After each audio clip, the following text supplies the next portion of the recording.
Flying has become second nature for most travelers. But even the most experienced flyers still break rules they didn't know existed.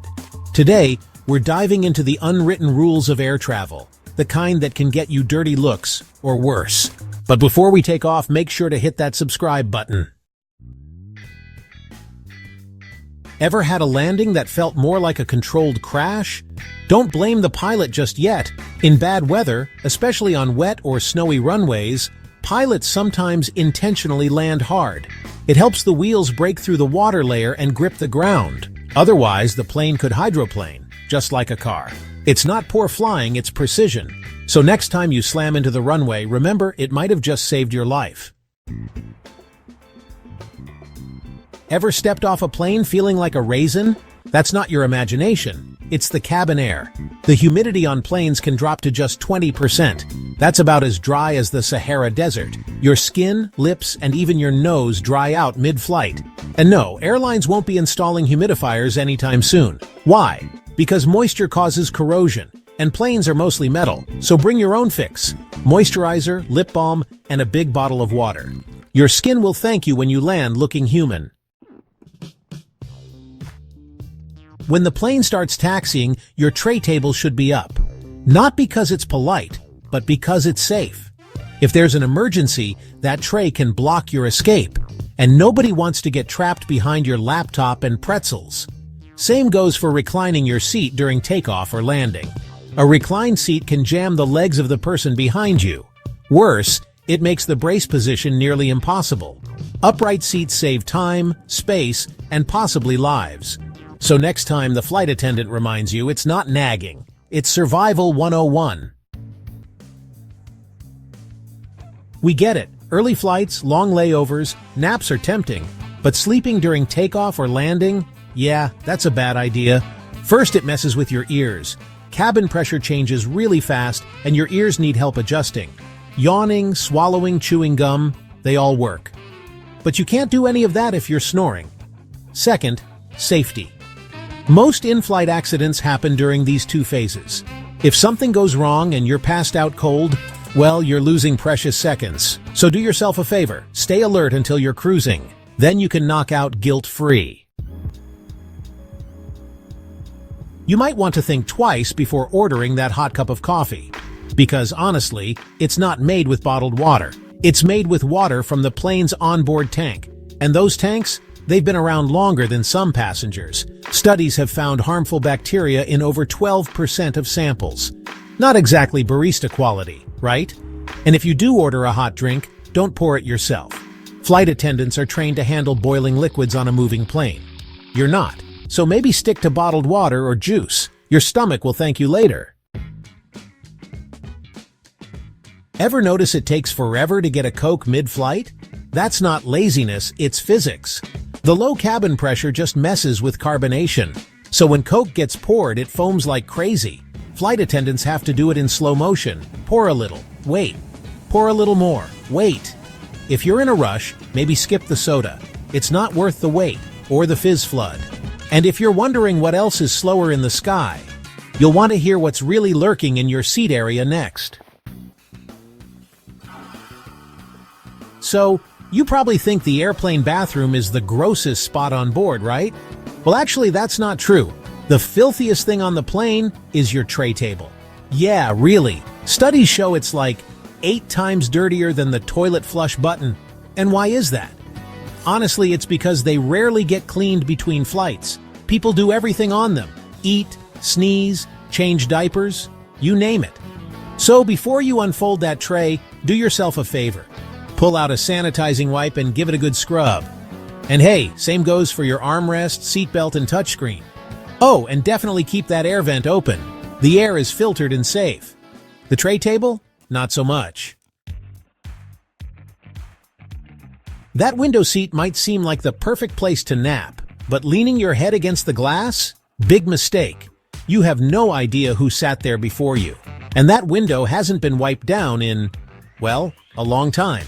We're talking about a germ smorgasbord at 35,000 feet. So if you must rest your head, bring a clean hoodie or a travel pillow. At least then you're not cuddling with someone else's forehead grease. Sleep smart, not sticky. Flip-flops and heels might look cute at the gate, but in an emergency, they're honestly the worst choice you can make. Backless sandals slip off super easily. High heels? They'll be left behind. And why? Because they can actually puncture the emergency slide. If you have to evacuate fast, heels stay, you go. Barefoot. And do you really want to sprint across hot tarmac or broken glass without shoes? Didn't think so. Wear sturdy, closed-toe shoes with grip. They might not win a fashion award, but hey, they could save your skin. Just because you can shove your bag into the overhead bin doesn't mean you should. If it's heavy or awkward to lift, keep it under the seat. Because during turbulence, overhead bins can pop open, and your suitcase can turn into a flying weapon. People have gotten seriously injured by falling bags. A bad bump mid-flight and boom, someone's vacation starts with an ice pack. If you can't lift it easily, ask for help. Or better yet, pack lighter. Your back and the passenger below will thank you. Flying makes you want to get comfortable. But if your idea of comfort is going barefoot on a plane, stop right there. Seriously, don't do it. Not only will your seatmates silently judge you, you're stepping into one of the dirtiest places you'll ever relax in. That carpet? It's seen everything from spilled coffee to barefooted passengers with contagious foot conditions. And don't even think about walking into the lavatory like that. That water on the floor? It's not always water. If your feet need a break, fair enough. Kick off your shoes. Just wear socks or bring lightweight slippers. Comfort's great. Athlete's foot is not. It might look tempting, like a giant inflatable escape hatch, but don't even think about pulling that emergency slide unless it's, well, an emergency. Deploying it for fun or frustration? Huge mistake. You'll delay the entire flight for hours and cost the airline thousands just to repack it. People have done it, thinking it'll get them off the plane faster. Spoiler, it gets them kicked off, and sometimes arrested. So unless the crew tells you to, keep your hands far away from that handle. Ever wonder why flight attendants ask you to raise your window shade during takeoff and landing? It's not about the view, it's about visibility. In an emergency, they need to see what's happening outside. Fast. Fire on one side, debris blocking an exit.